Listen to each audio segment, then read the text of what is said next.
Keep on dreaming 暗闇の中でも迷わない勇気信じて Hey everybody, welcome back. Today I'm taking a look at the very awesome GunBird for the Sega Saturn. This game was originally released in arcades in 1994 and on the Saturn in Japan only in late 1995. It was developed by Saikyo and published by Atlus, which is the same combination that brought us the amazing Sengoku Blade, which I reviewed last year, and as you might imagine, the two games have quite a lot in common. Also, before I go on, I will mention that this first game in the series did eventually get an international release on the PS1 a good 7 years after its initial release. The title was changed to Mobile Light Force. The cover resembles something out of Charlie's Angels, which has nothing at all to do with the game, and all of the story elements, cutscenes, and bonus features were removed.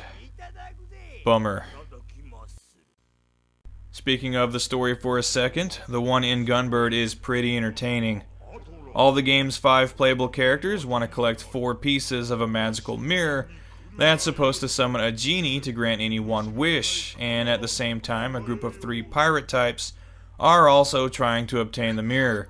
And after the mirror is put together, you're led to a confrontation with the final boss, who is in fact the genie, though he looks like a giant, evil gizmo, or at least some manner of mogwai. Just like in Sengoku Blade, the first handful of stages are in random order, with the last 3 being sequential.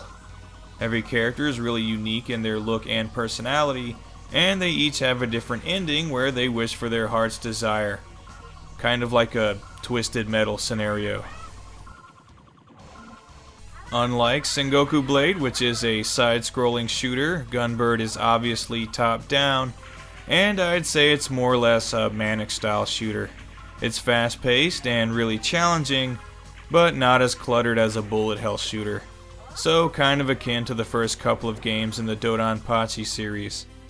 The game does feature 7 different difficulty settings though, so there's a setting for players of pretty much any skill level.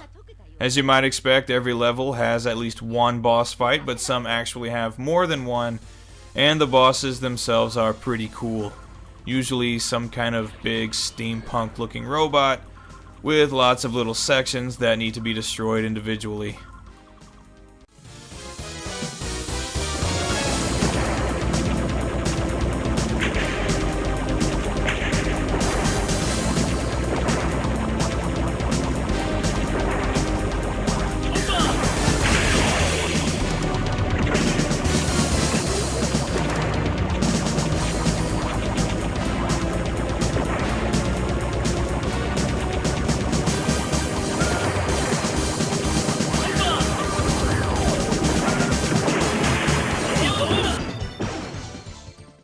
All of the characters play pretty differently. They each have a different shot type, different bombs, and slightly varying levels of handling.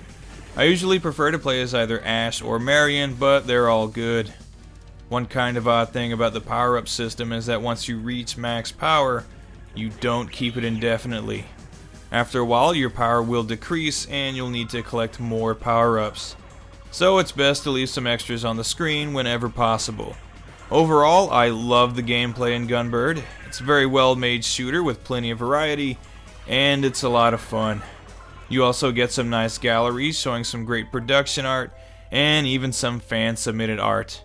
There's even a section where each character will tell you a bit about themselves, which is pretty cool. It really fleshes out their backstories and personalities, which isn't terribly common for a shoot 'em up. So great gameplay and some nice bonus features.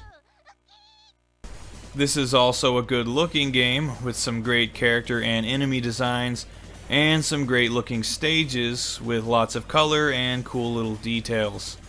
Also, like I mentioned earlier, all of the bosses look cool, up to and including the huge furry final boss of the game. The game's intro also looks pretty good and features some nice animation and a really good poppy song, and speaking of, GunBird also features some really nice sound design. All the music is fairly light-hearted and enjoyable, which is a nice contrast from the more somber Sengoku blade.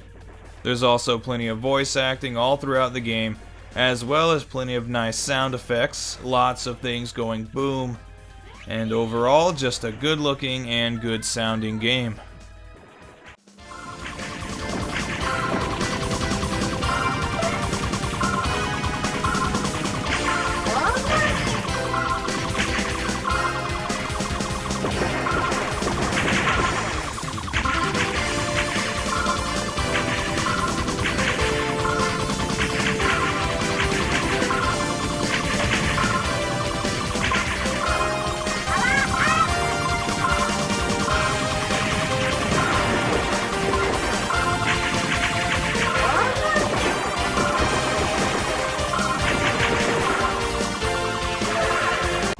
So this is obviously a game that I'd recommend playing.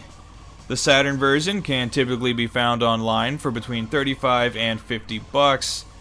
You can also go for the somewhat stripped down mobile Light Force if you like, but personally I'd recommend saving some money and picking up GunBird on either the PlayStation Network or Steam.